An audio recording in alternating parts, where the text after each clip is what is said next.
Morar para conversar con nosotros.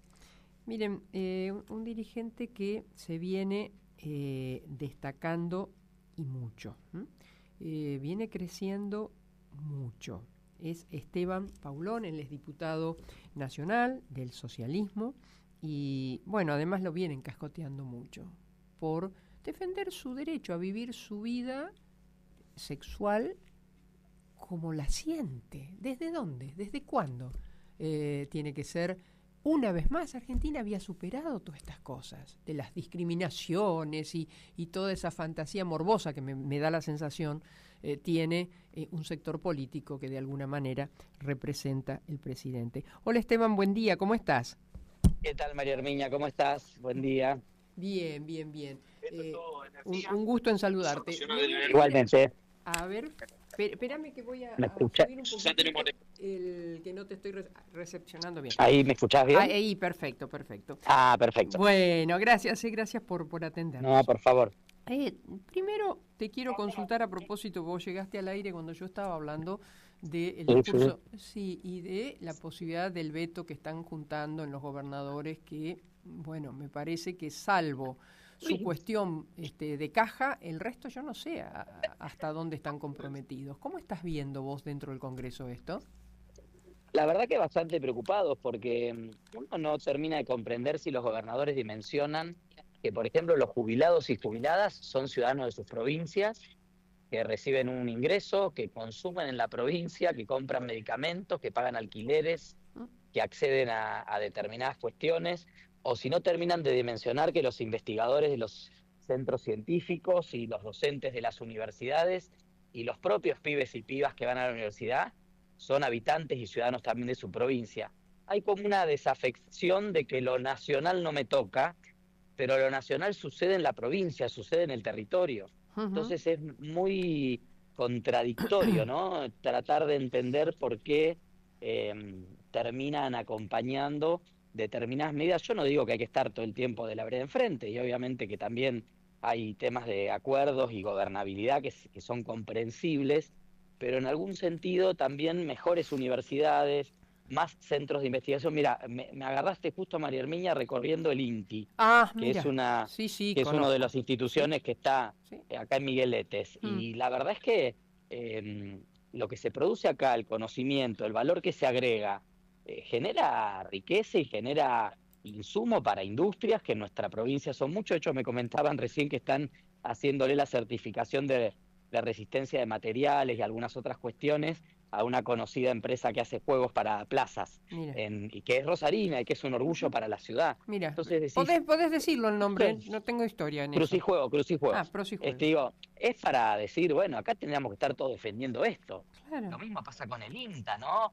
Buena parte del desarrollo del sector agrobioindustrial que tenemos nosotros en Santa Fe Ujú, y en tantas ujú. otras provincias, y el salto tecnológico que se dio en su momento, hacia finales de los 90, principios del año 2000, tuvo que ver con los desarrollos del INTA, que no tienen son instituciones que no tienen la presión de cerrar un número, cerrar un negocio, si no, no va la cosa, que pueden pensar en una investigación de mediano y largo plazo, que pueden pensar en proyectos estratégicos, y ese es el rol del Estado. Son instituciones que no impactan presupuestariamente en términos muy importantes en el presupuesto nacional, y la verdad es que no se entiende. Tendríamos que estar alzando más la voz y los gobernadores tendrían que estar realmente defendiendo. Bueno, por suerte con INTA o INTI han salido todos los gobernadores a apoyar, la UIA, la CAME, porque ven realmente lo que aporta la industria, al campo, etcétera.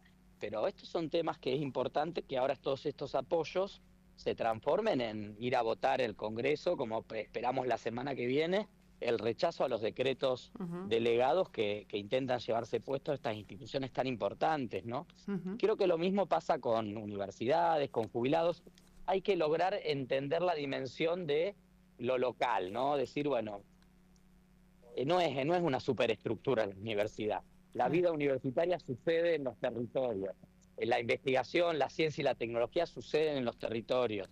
Los desarrollos que hacen el INTA o el INTI se aplican en los territorios. Claro. Por eso también de alguna manera me parece que es importante que podamos volver a pensar un país que no son 24 jurisdicciones pegadas con boligoma, sino que es un país que es un proyecto común de nación, y que es un poco lo que está en tensión, me parece, con esta idea permanente del gobierno de Milei de descentralizar funciones sin el presupuesto a las provincias, de plantear hasta que haya competencia fiscal entre las provincias. O sea, que cada provincia vea qué IVA cobra para robar o sacar o quedarse con determinadas actividades económicas.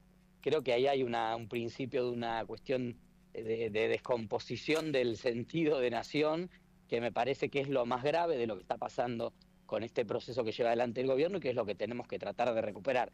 Después habrá tiempo para hacer todas las críticas, todas las instituciones pueden mejorar, todos los presupuestos se pueden controlar mejor, el Estado tiene que funcionar mucho mejor y hay muchas materias pendientes, y por algo también llegamos a una situación en la cual parte de la sociedad valida muchas de las medidas de este gobierno que en general, que realmente desde los datos concretos y desde la evidencia no tienen mucho sentido. Claro. Pero bueno, nada, es un desafío primero seguir teniendo la voluntad de existir como país, ¿no?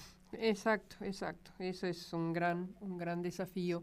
Y al igual que, bueno, yo espero y deseo que el poder legislativo reaccione, vino facilitando gobernabilidad, cosa que está muy bien en el primer año al presidente, pero bueno, me parece que ya eso ya es una etapa superada, porque en realidad es un presidente, corre por mi cuenta, que está al límite entre la democracia y la autocracia, no presenta presupuestos, todos los proyectos que no le pertenecen son vetados o busca eso. Es decir, en esto que vos estás señalando de provincias no pegadas con boligoma, el auténtico federalismo que está representado por senadores y también por diputados, bueno, debiesen responder a firmes convicciones de tal. Entre ellos también Totalmente. el presidente habla, no esperen otra cosa de mí que me ocupe de la macroeconomía. Bueno, si él no se quiere ocupar, debiera haber un poder legislativo que le haga notar de esa preocupación. Sí, aparte tuvimos una primera etapa donde hubo mucho debate en relación a si otorgarle o no determinadas herramientas al presidente. Nosotros votamos en contra de la ley base con Mónica Fein, votamos en contra del paquete fiscal, de la delegación de las facultades que tanto daño han hecho y están haciendo en muchas de estas instituciones de las que hablábamos. Bueno, ese periodo de las herramientas ya cerró el 8 o 9 de julio. Ahora toca al Congreso hacer una revisión que lamentablemente no se hace en tiempo real, porque a veces hay diputados o senadores, senadoras que votan a favor de estas leyes y dicen, no, votamos porque va a haber un mecanismo de control, porque lo vamos a controlar en tal cuestión. Y sabemos que después esos controles finalmente no llegan en tiempo real. Sí. Bueno, terminado ese periodo, ahora viene una etapa donde tenemos que poder revisar en profundidad las cuestiones que efectivamente ocurrieron, cuáles de los decretos han sido inconstitucionales o no se enmarcaban en lo mandatado por la ley, porque de hecho hay la justicia también ha tomado intervención en varios de estos temas. Así que me parece que esa es la etapa que tiene que venir ahora, para volver a devolver algo de equilibrio al sistema republicano, ¿no? Si no, el Congreso queda pintado al óleo con un gobierno que, como vos decís, coquetea todo el tiempo con la autocracia. Claro. Si mi memoria, pues estoy hablando de memoria, si mi memoria no falla, vos ingresaste en el 2023, ¿verdad? Como diputado nacional. 2023, así es, diciembre del 2023. Perfecto. Ahora la pregunta que le hago es, si, como se menciona, vas a ser candidato a senador en esta, por Capital Federal, entiendo, en estas próximas elecciones, eso significa en tu mitad de mandato. ¿Es así?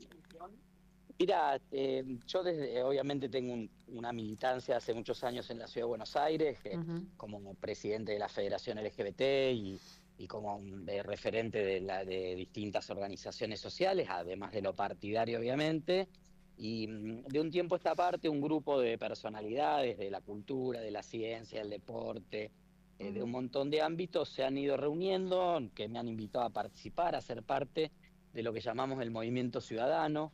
Ahí está un poco liderado por Alejandro Katz, el escritor, editor, filósofo, pero hay gente que ha participado como Diana Mafía, Manuel Garrido, Roberto Gargarella, bueno, distintas personas, Claudia Piñero, distintas personalidades que ven en la ciudad un escenario de debate de la política nacional y que sienten que está faltando en el escenario una voz progresista que realmente plantee una propuesta de futuro y una propuesta del post-Milei.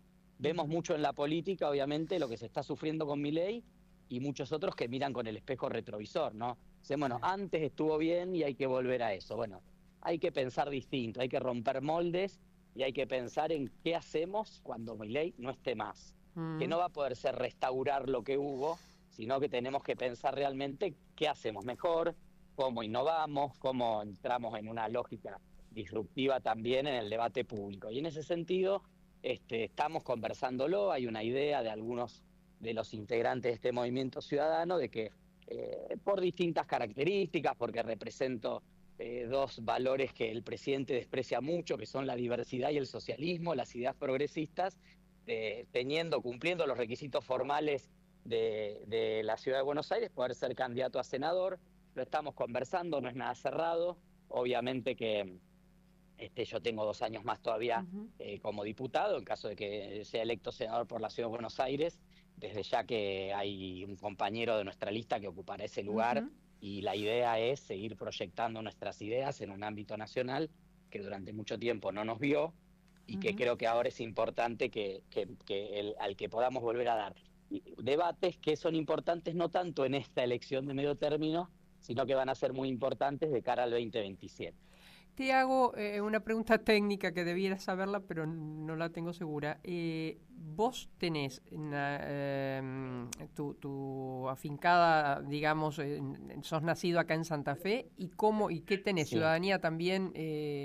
Claro, sí, domicilio. Yo tengo domicilio hace mucho tiempo aquí en la Ciudad de Buenos Aires, porque desde el año 2007 milito y vivo tiempo partido, así que toda mi militancia en la Federación LGBT, que fue de 2007 a 2015, fue aquí en la Ciudad de Buenos Aires, obviamente como presidente de una organización nacional y porque la incidencia era en el Parlamento, y después en 2021 volví aquí a la Ciudad de Buenos Aires, más fijo, cuando entré a trabajar en el equipo de la diputada Mónica Fein, que era asesor y colaborador de Mónica, y también con cargo en el partido como dirigente del Partido Socialista a nivel nacional, que también tiene asiento en la Ciudad de Buenos Aires.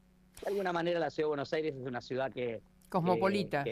Sí, que es la capital de Argentina y es un escenario importante para que nosotros podamos dar un debate y presentar ideas y propuestas de un progresismo claro, con los valores del socialismo, pero agregando todos estos otros sectores que desde el movimiento ciudadano sienten que tal vez mi voz en el Congreso, mi participación en el debate público ha representado algo nuevo en la política nacional, que en muy poquito tiempo logré instalarme. Bueno, también a veces eso tiene sus consecuencias porque también sufrimos y padecemos el tema de ser objeto de los ataques de parte del presidente y de sus seguidores, pero que eso quiere decir también que evidentemente nuestras ideas son ideas y representan valores que están muy, muy enfrente de lo que representa Javier Milei, y creo que hay una parte de la sociedad que también tiene el derecho a sentirse representada en eso. Gracias, Esteban, un abrazo muy grande. Muchas gracias a vos. Gracias. Esteban Paulón, el diputado nacional Esteban Paulón, confirmándonos que hay gente que está conversando con él. Se llama Unidad Ciudadana, creo. No, espera, no quiero mezclar. Movimiento Ciudadano. Claro, Unidad Ciudadana era la de Cristina, ¿no? Movimiento Ciudadano, encabezado por Alejandro Katz, de alguna manera, y con otros nombres, en donde, verían con agrado su candidatura en Capital Federal a senador nacional. Voy a vos, querido Nico. Arranca la semana con beneficio.